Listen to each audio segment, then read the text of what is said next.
When I first started teaching, I really didn't do well for the first while. I was raised in a corporal system.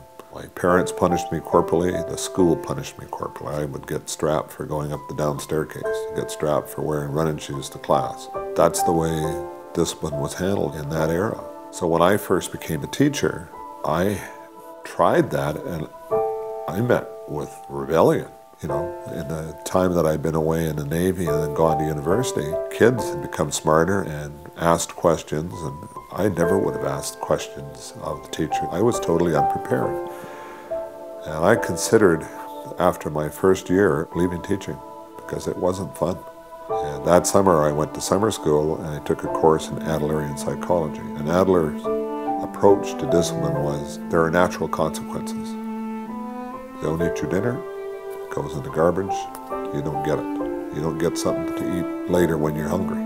If you make a decision, there's a consequence to that decision. It doesn't necessarily have to be a physical consequence. It could be something as simple as what I used in my classroom. If I was giving quizzes or tests, they started 5 minutes after the bell went. If you weren't in your seat, you could do it, but you got 0.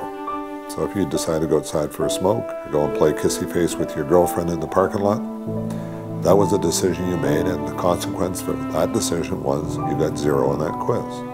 At the end of the year, if you had enough zeros, then your grade was going to be a failing grade. There was no threats. There was no violence to it. It was just, that's the way it is. Kids come to class, and if you come late, you come in quietly and sit down and don't disturb everybody else. If you do, anybody in the class has got the right to ask you to leave. That was Joseph Adler's approach. There's a natural consequence for everything you do. And that's one way of kids learning how to make decisions. I think that was the approach I try to use with you guys, and rather than spank you, I threatened to spank you. There were the odd times where you actually did get a whack in the butt end, but after that, the threat was enough. Could I have done it better? Probably.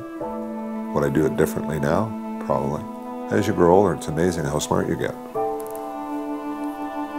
You probably realize that I'm smarter now than I was before.